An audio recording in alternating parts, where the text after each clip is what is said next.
गुरुर्ब्रह्मा गुरुर्विष्णुर् गुरुर्ब्रह्मा गुरुर्विष्णुर् गुरुर्देवो महेश्वरः गुरुर्देवो महेश्वरः गुरुसाक्षात् परब्रह्म गुरुर्साक्षात् परब्रह्म तस्मै श्री गुरवे नमः तस्मै श्री गुरवे नमः।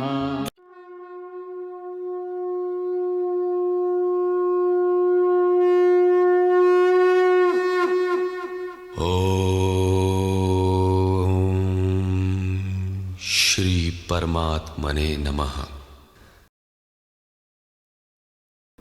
प्रेम से बोलो श्री कृष्ण भगवान की जय। मित्रों, भक्तों, मैं आचार्य श्री राजेंद्र कुमार सूर्यवंशी भगवान श्री कृष्ण की चरणों की धूल उनका शिष्य। मित्रों, श्री विष्णु पुराण का अमृतपान आपको करा रहे हैं। मित्रों, श्री विष्णु पुराण का चौथे अंश का छठा अध्याय हम प्रारंभ करने जा रहे हैं। तो प्रेम से बोलो विष्णु भगवान की जय। तो शुरू करते हैं मित्रों आज का धारावाहिक छठा अध्याय, सोमवंश का वर्णन, चंद्रमा, बुध और पूर्वा का चरित्र।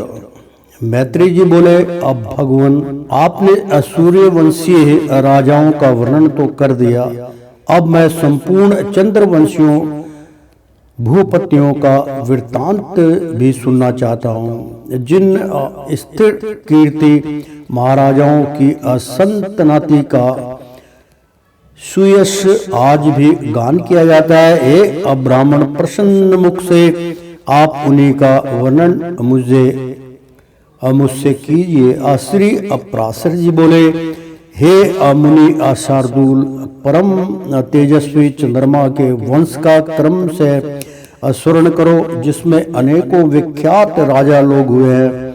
यह वंश नाहुष, ययाति, कार्तवीर्य और अर्जुन आदि अनेकों अति बल पराक्रमशील, क्रांतिमान, क्रियामान और असद्य गुण संपन्न राजाओं से अलंकृत हुआ है। सुनो, मैं उसका वर्णन करता हूँ।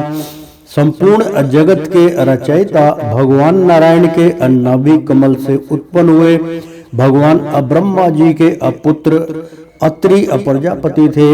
इन अत्रि के पुत्र चंद्रमा हुए। कमल योनि भगवान ब्रह्मा जी ने उन्हें संपूर्ण औषधि, दिव्य जन और नक्षत्र गण के अधिपत्य पर अभिषिक्त कर दिया था। चंद्रमा ने राजस्व यज्ञ का अनुष्ठान किया। अपने प्रभाव और अति उत्कृष्ट अधिपत्य के अधिकारी होने से चंद्रमा पर राज मध्य सवार हुआ। तब मदोन्मत्त हो जाने के कारण उसने समस्त देवताओं के गुरु भगवान बृहस्पति जी की भार्या तारा को हरण कर लिया तथा बृहस्पति जी की प्रेरणा से भगवान ब्रह्मा जी के बहुत कुछ कहने सुनने और देव ऋषियों के मांगने पर भी उसे ना छोड़ा। प्रेम से बोलो श्री कृष्ण भगवान की जय। भगवान बृहस्पति जी की भार्या तारा को हरण कर लिया तथा बृहस्पति जी की प्रेरणा से भगवान ब्रह्मा जी के बहुत कुछ कहने सुनने और देव ऋषियों के मांगने पर भी उसे ना छोड़ा। बृहस्पति जी से द्वेष करने के कारण शुक्र जी भी चंद्रमा के सहायक हो गए और अंगिरा से विदा लाभ करने के कारण भगवान रुद्र ने बृहस्पति की सहायता की, क्योंकि बृहस्पति जी अंगिरा के पुत्र हैं। जिस पक्ष में शुक्र जी थे, उस ओर से जम्ब और कुंभ आदि समस्त दैत्य दानवादी ने भी सहायता देने में बड़ा उद्योग किया। तथा सकल देव सेना के सहित इंद्र बृहस्पति जी के सहायक हुए। इस प्रकार तारा के लिए उनमें तारा का मैं नामक अत्यंत घोर युद्ध छिड़ गया। तब रुद्र आदि देवगण दानवों के अप्रति और दानवरणगण देवताओं के अप्रति नाना प्रकार के सहस्त्र छोड़ने लगे। इस प्रकार देवासुर संग्राम से क्षुब्ध चित्त हो संपूर्ण संसार ने ब्रह्मा जी की शरण ली। तब भगवान कमल योनि ने भी शुक्र रुद्र दानव और देवगण को युद्ध से निर्वत कर बृहस्पति जी को तारा दिलवा दी। उसे ग्राबणी देख कर बृहस्पति जी ने कहा, मेरे क्षेत्र में तुझको दूसरे का पुत्र धारण करना उचित नहीं है। इसे दूर कर अधिक धृष्टता करना ठीक नहीं। बृहस्पति जी के ऐसा कहने पर उस पतिव्रता ने पति के वचन अनुसार वह गर्भ इसी का स्तंभ सिंह की झाड़ी में छोड़ दिया। उस छोड़े हुए गर्भ ने अपने तेज से समस्त देवताओं के तेज को मलिन कर दिया। तदंतर उस बालक की असुंदरता के कारण बृहस्पति और चंद्रमा दोनों को उसे लेने के लिए उत्सुक देख देवताओं ने संदेह हो जाने के कारण तारा से पूछा, हे असुभगे, तू हमको असच सच बता, यह पुत्र बृहस्पति का है या चंद्रमा का। उनके ऐसा कहने पर तारा ने लाजवंश कुछ भी ना कहा। जब बहुत कुछ कहने पर भी वह देवताओं से ना बोली तो वह बालक उसे शाप देने के लिए उद्धत होकर बोला, अरे दुष्टा माँ, तू मेरे पिता का नाम क्यों नहीं बतलाती? तुझे व्यर्थ लज्जावती कि मैं अभी ऐसी गति करूंगा जिससे तू आज से ही इस प्रकार अत्यंत धीरे धीरे बोलना भूल जाएगी। तदंतर पितामह श्री ब्रह्मा जी ने उससे बालक को रोकर तारा से स्वयं ही पूछा, बेटी ठीक ठीक बता, यह पुत्र किसका है, बृहस्पति जी का है या चंद्रमा का? इस पर उसने लज्जा पूर्वक कहा, चंद्रमा का। तब तो नक्षत्रपति भगवान चंद्र ने उस बालक को हृदय से लगाकर कहा, बहुत ठीक बेटा, तुम बड़े बुद्धिमान हो, और उनका नाम बुद्ध रख दिया। इस समय उनके निर्मल कपोलों की क्रांति उच्छ्वसित और देदीप्यमान हो रही थी। बुद्ध ने जिस प्रकार इला से अपने पुत्र पूर्वा को उत्पन्न किया था उसका वर्णन पहले ही कर चुके हैं। पूर्वा अति दानशील, अति यज्ञिक और अति तेजस्वी था। मित्रा वरुण के शाप से मुझे मृत्यु लोक में रहना पड़ेगा। ऐसा विचार करते हुए उर्वशी अप्सरा की अदृष्टि उस अति असत्यवादी रूप के धनी और मतिमान राजा पूर्वा पर पड़ी। देखते ही वह संपूर्ण मान तथा स्वर्ग सुख की इच्छा को छोड़कर तमन्य भाव से उसी के पास आई।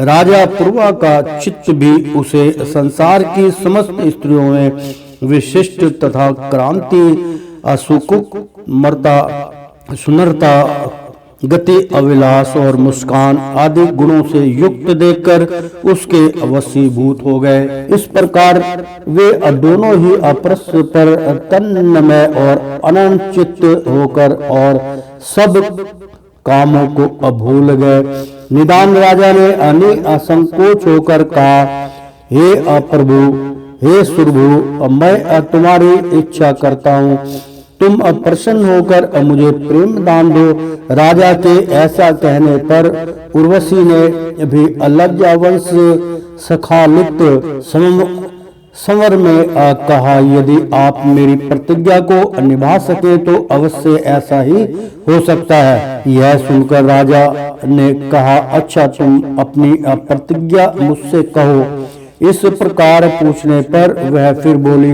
मेरे पुत्र रूप इन 2 मेषों भेड़ों को आप कभी मेरी असैया से दूर ना कर सकेंगे। मैं कभी आपको नग्न ना देखने पाऊं और केवल घृत ही मेरा आहार होगा। यही मेरी 3 प्रतिज्ञाएं हैं। तब राजा ने कहा, ऐसा ही होगा।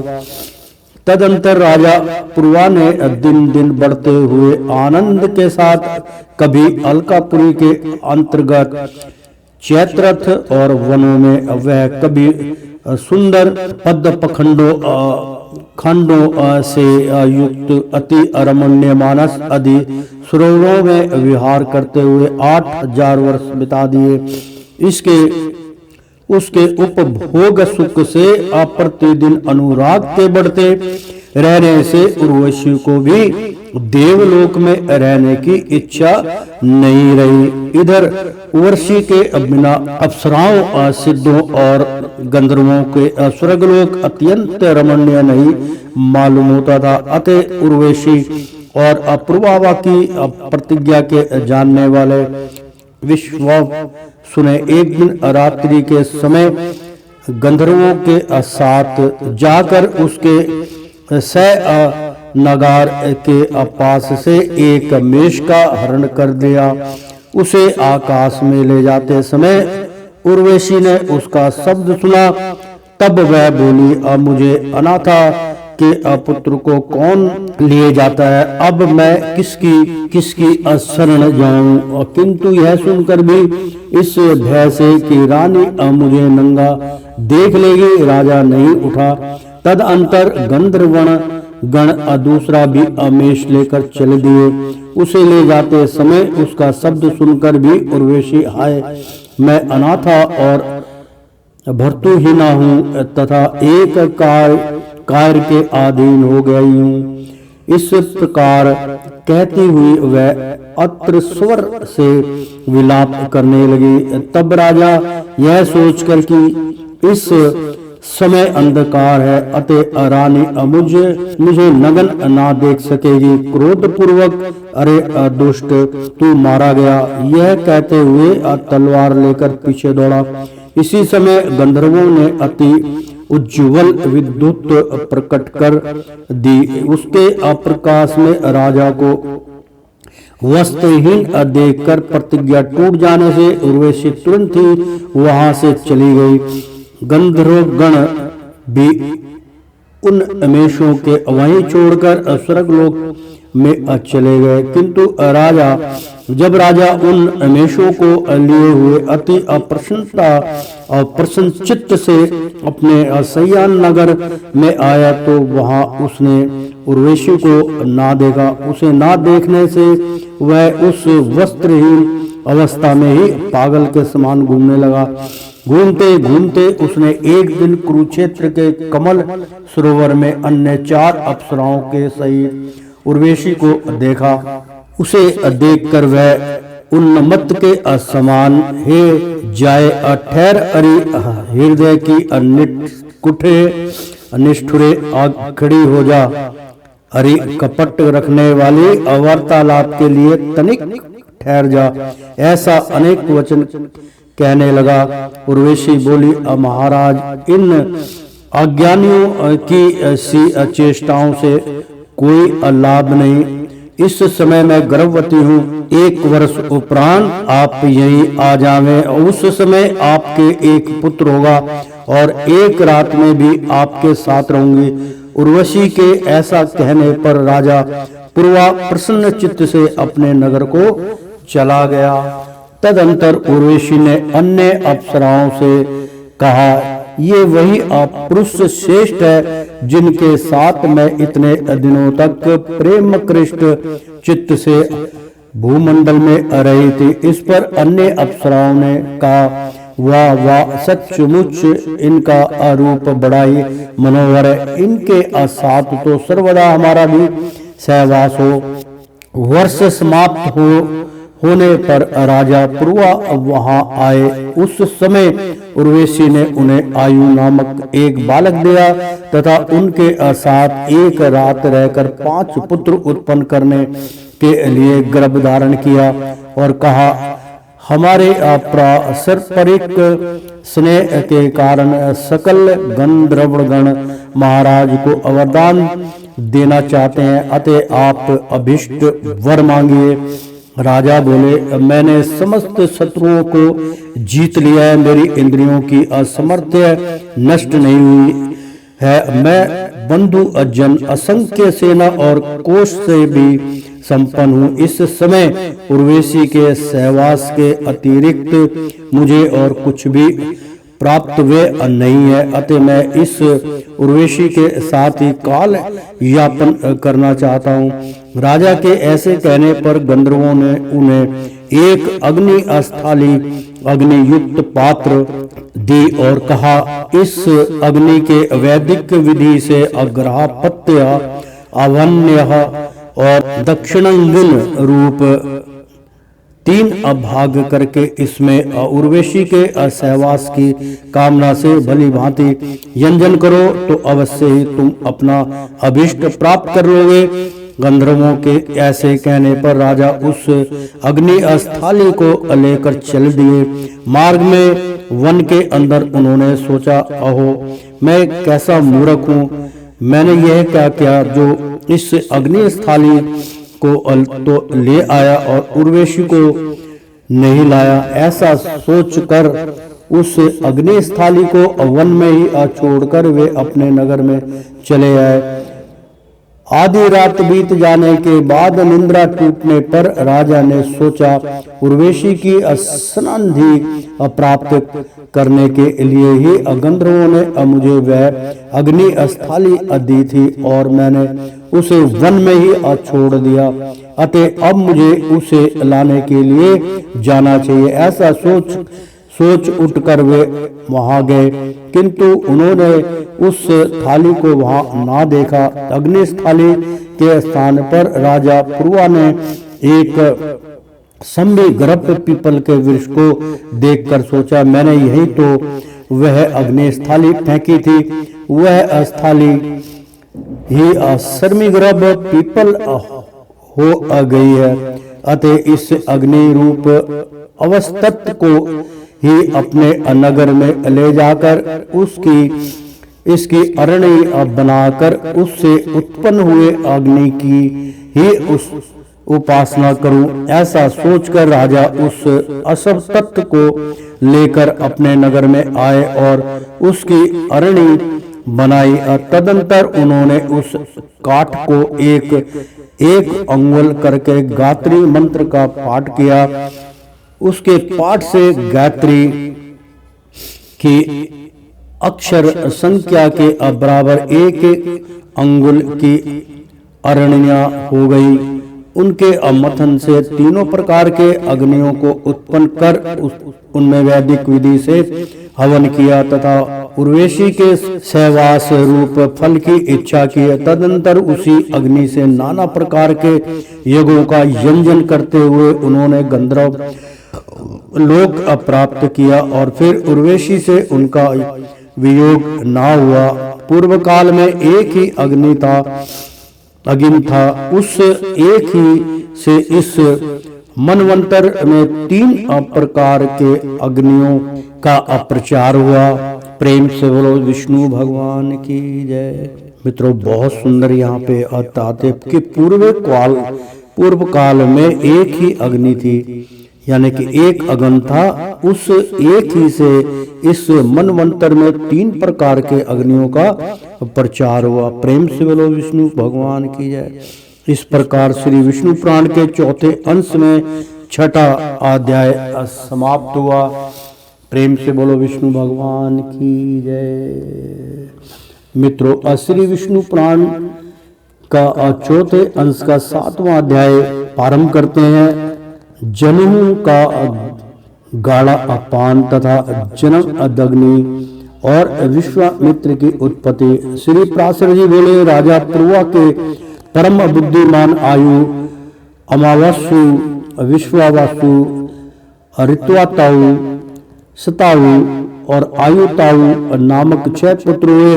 अमावस्यु के अभीम, अभीम के कांचन, कांचन के सुहोत्र और सुहोत्र के जयहुनु नामक पुत्र हुआ, जिनसे अपनी संपूर्ण यज्ञशाला को गंगा जल से अपलावित देख क्रोध से रक्त नयन हो भगवान यज्ञ पुरुष को परम समाधि के द्वारा अपने में स्थापित कर संपूर्ण गंगा जी को पी लिया था। तब देव ऋषियों ने इन्हें अप्रसन्न किया और गंगा जी को इनकी पुत्री रूप से पाकर ले गए। बहुत सुंदर यहाँ पे जहुन का और गंगा पान तथा जन्म दग्नि और विश्वामित्र की उत्पत्ति का यहाँ पे व्याख्यान चल रहा है मित्रों। जहुन के सुमंतु नामक पुत्र हुआ। सुमंतु के अजक, अजक के बलाकाशब, बलाकाशब के कुश और कुश के कुशंब, कुशंब नाभ, अधु, अत्रजाह और वसु नामक 4 पुत्र हुए। उनमें से कुशंभा ने इस इच्छा से कि मेरे इंद्र के समान पुत्र हो तपस्या की। उसके उग्र तप को देखकर बल में कोई अन्य मेरे समान ना हो जाए, इस भय से इंद्र स्वयं ही इनका पुत्र हो गया। वह गाधी नामक पुत्र कौशिक कहलाया। गाधी के सत्यवती नामक की कन्या को जन्म दिया। उसे विग्र पुत्र ऋचिक ने वर्ण किया। गाधी ने अति क्रोधित और अति विद ब्राह्मणों को कन्या न देने की इच्छा से ऋचिक से कन्या के अमूल्य में जो चंद्रमा के समान क्रांतिमान और पवन के अतुल्य वेगवान हो ऐसे एक सहस्त्र श्यामकर्ण घोड़े मांगे। किंतु महर्षि ऋषिक ने अवस्थित से उत्पन्न हुए वैसे एक सहस्त्र घोड़े उन्हें वरुण से लेकर दे दिए। तब ऋषिक ने उस कन्या से विवाह किया। तब उपरांत एक समय उन्होंने संतान की कामना से सत्यवती के लिए चरु यज्ञ खीर तैयार किया और उसी के द्वारा प्रसन्न किए जाने पर एक क्षत्रिय श्रेष्ठ पुत्र की उत्पत्ति के लिए एक और चरु उसकी माता के लिए भी बनाया। और यह चरु तुम्हारे लिए है तथा यह तुम्हारी माता के लिए, इनका तुम यथोचित उपयोग करना। ऐसा कहकर वे वन को चले गए। उनका उपयोग करते समय सत्यवती की माता ने उससे कहा, बेटी, सभी लोग अपने ही लिए सबसे अधिक गुणवान पुत्र चाहते हैं। अपनी पत्नी के भाई के गुणों में किसी की भी अविशेष रुचि नहीं होती। अतः तू अपना चरु तो मुझे दे दे और मेरा तू ले ले, क्योंकि मेरे पुत्र को तो संपूर्ण भूमंडल का पालन करना होगा और ब्राह्मण कुमार को तो बल, वीर्य तथा संपत्ति आदि से लेना ही क्या है। ऐसा कहने पर सत्यवती ने अपना चरु अपनी माता को दे दिया। वन से लौटने पर ऋषि ने सत्यवती को देखकर कहा, अरे पापनी, तूने ऐसा क्या आकार्य किया है जिससे तेरा शरीर ऐसा भयानक प्रतीत होता है।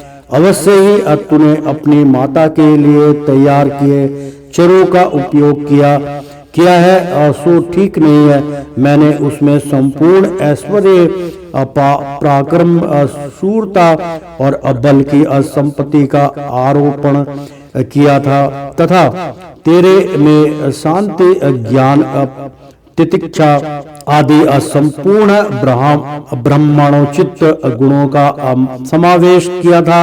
उनका विपरीत उपयोग करने से तेरे अति भयानक शस्त्रधारी पालन क्रम में तत्पर क्षत्रिय के समान आचरण वाला पुत्र होगा और उसके शांति प्रिय ब्रह्मचार युक्त पुत्र होगा। यह सुनते ही सत्यवती ने उनके चरण पकड़ लिए और प्रणाम करके कहा, भगवान अज्ञान से ही मैंने ऐसा किया है, अतः प्रसन्न होइए और ऐसा कीजिए जिससे मेरा पुत्र ऐसे ना हो, भले ही आप पौत्र ऐसा हो जाए। इस पर मुनि ने कहा, ऐसा ही हो। तदअंतर उसने जमदग्नि को जन्म दिया और उसकी माता ने विश्वामित्र को उत्पन्न किया तथा सत्यवती कौशिकी नाम की नदी हो गई। जमदग्नि ने इच्छा वाकु लोक ध्रुव रेणु की कन्या रेणुका से विवाह किया। उससे जमदग्नि के संपूर्ण क्षत्रियों का ध्वंस करने वाले भगवान परशुराम जी उत्पन्न हुए, जो सकल लोक गुरु भगवान नारायण के अंश थे। देवताओं ने विश्वामित्र जी को भृगु वंशीय सुनसेप पुत्र रूप से दिया था। उसके पीछे उनके देवरात नामक एक पुत्र हुआ और फिर मधुच्छंद, धनंजय, कृत्रदेव, आशक, कच्छप एवं हारितक नामक और भी पुत्र हुए। उनके अन्याय में ऋषिवंशों के विवाह ने योगे बहुत से कौशिक गोत्रीय पुत्र पौत्र आदि हुए। मित्रों, कौशिक भी एक गोत्र होता है। तो प्रेम से बोलो विष्णु भगवान की जय। तो मित्रों, इस प्रकार श्री विष्णु पुराण के चौथे अंश में 7वां अध्याय समाप्त हुआ। प्रेम से बोलो विष्णु भगवान की जय। मित्रों, श्री विष्णु पुराण का चौथा अंश का 8वां अध्याय प्रारंभ करने जा रहे हैं। 8वां अध्याय कश्यप वंश का वर्णन। कश्यप आज भी चलता है मित्रों। तो कश्यप पंडितों में भी होता है, राजपूतों में, क्षत्रियों में कश्यप वंश चलता है मित्रों। तो कश्यप वंश का वर्णन श्री पराशर जी बोले, आयु नामक जो अपूर्वा का ज्येष्ठ पुत्र था, उसने राहु की कन्या से विवाह किया। उससे उसके 5 पुत्र हुए, जिनके नामक्रम से नहुष, छत्रविद्र, रंभ, रजी और अनेना थे। छत्रविद्र के सुहोत्र नामक पुत्र हुआ और सुहोत्र के कश्यप, काश तथा गित्रसद्मत नामक 3 पुत्र हुए। गित्रसद्मद का पुत्र सौनक चातुर्य वर्ण्य का प्रवर्तक हुआ। काश्य का पुत्र काशी राज काश्य हुआ। उसके राष्ट्र के दिग्गतपा और दिग्गतपा के धनवंतरी नामक पुत्र हुआ। इस धनवंतरी के शरीर और इंद्रियां जरा आदि विकारों से रहित थी तथा सभी जन्मों में यह संपूर्ण शास्त्रों का जानने वाला था। पूर्व जन्म में भगवान नारायण ने उसे यह वर दिया था कि काशी राज के वंश में उत्पन्न होकर तुम संपूर्ण आयु वेद को 8 भागों में विभक्त करोगे और यज्ञ भाग के अभोक्ता होगे। धनवंतरी का पुत्र केतुमान का भीमरथ का देवदास तथा देवदास का पुत्र प्रत्यधर्म हुआ। उसने मद्र श्रेणिया वंश का नाश करने समस्त शत्रुओं पर विजय प्राप्त की थी, इसलिए उसका नाम शत्रुजीत हुआ। देवदास ने अपने इस पुत्र प्रत्यधन से अत्यंत प्रेमवश वत्स से कहा था, इसलिए इसका नाम वत्स हुआ। अत्यंत सत्य अपरायण होने के कारण इसका नाम ऋतध्वज हुआ। तदंतर इसने अकुलय नामक अपूर्व अश्व प्राप्त किया, इसलिए यह इस पृथ्वी तल पर कुवल यासव नाम से विख्यात हुआ। इसी वत्स के अलक नामक पुत्र हुआ, जिसके विषय में यह श्लोक आज तक गाया जाता है। प्रेम से बोलो विष्णु भगवान की जय। पूर्व काल में अलर्क के अतिरिक्त और किसी ने भी 66 वर्ष तक युवावस्था में रहकर पृथ्वी का भोग नहीं किया। उस अलर्क के भी सनांति नामक पुत्र हुआ। सनांति के सुनीत के सुकेतु के धर्म केतु के सत्य केतु के विभु के अशुविभु, शुविभु अशुविभु के अशुकुमार के अधृत केतु के वितिहोत्र के भार्ग और भार्ग के भार्ग भूमि नामक पुत्र हुआ। भार्ग भूमि से चतुर्ण्वय का प्रचार हुआ। इस प्रकार कश्यप वंश के राजाओं का वर्णन हो चुका। अब रजी के असंतान का विवरण सुनो। प्रेम से बोलो श्री कृष्ण भगवान की जय।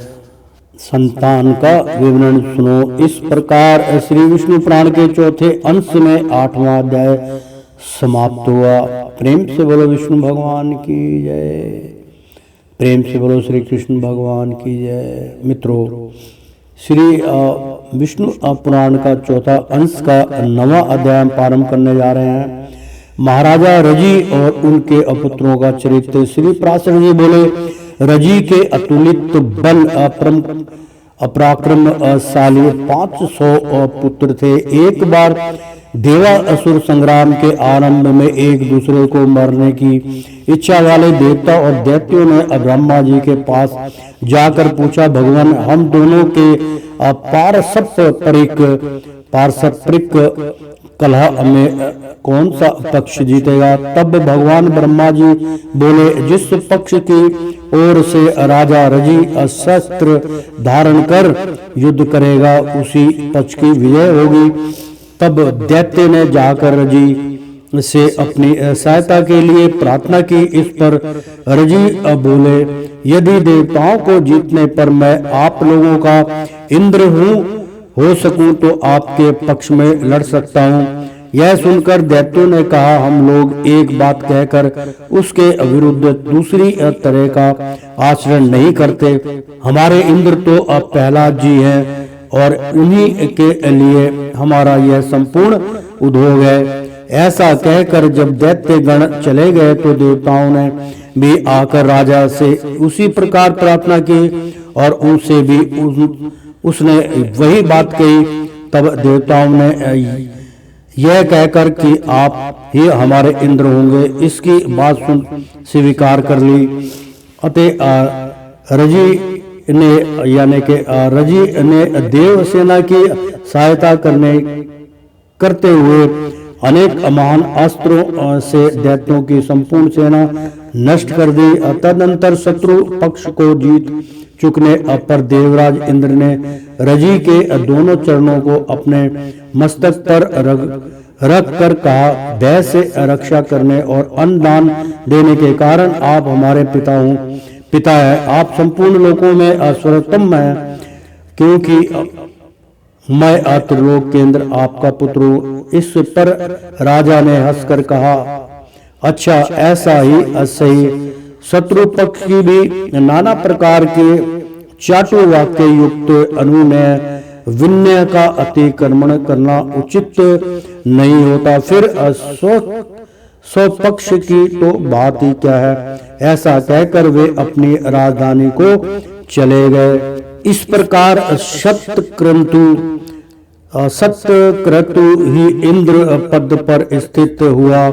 पीछे रजी के स्वर्गवासी होने पर देव ऋषि नारद जी की प्रेरणा से रजी के पुत्रों ने अपने पिता के पुत्र भाव को प्राप्त हुए सत्यक्रतु से व्यवहार के अनुसार अपने पिता का राज्य मांगा, किंतु जब उसने ना दे दिया तो उन बलवान रजी पुत्र ने इंद्र को जीत कर स्वयं ही इंद्र पद का भोग किया।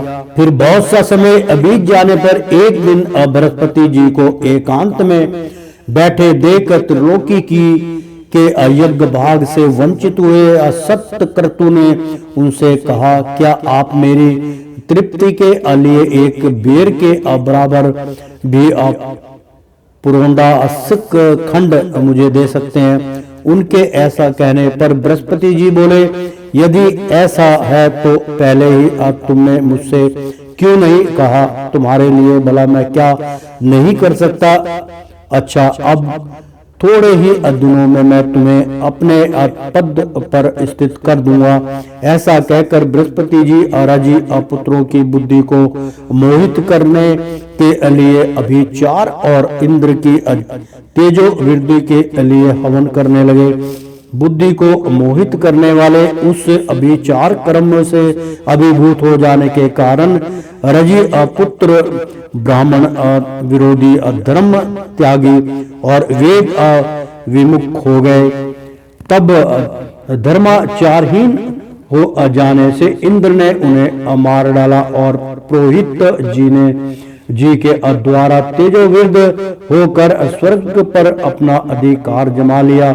इस प्रकार इंद्र के अपने पद से गिरकर उस पर फिर आरूढ़ होने के इस प्रसंग को सुनने से पुरुष और अपने पद से पतित नहीं होता और उसमें कभी दुष्टता नहीं आती। आयु का दूसरा पुत्र रंभ संतानहीन हुआ। छत्रवृद्ध का पुत्र प्रतिछत्र हुआ। प्रतिछत्र का संजय का जय का विजय का कीर्ति का हर्यधन का सहदेव का आदीन का जैत्यसेन का संस्कृति का पुत्र छत्रधर्मा हुआ। ये सब छत्रवर्ध के वंशज हुए। अब मैं नहुष वंश का वर्णन करूंगा। तो प्रेम से बोलो श्री कृष्ण भगवान की जय। तो श्रीमन नारायण नारायण हरि हरि। तेरी लीला सबसे न्यारी न्यारी, बोलो हरि हरि। विष्णु नारायण नारायण हरि हरि। लक्ष्मी नारायण नारायण हरि हरि। प्रेम से बोलो श्री कृष्ण भगवान की जय। मित्रों भक्तों, एक बार प्रेम से बोलो, एक बार बोल दो ना राधे राधे।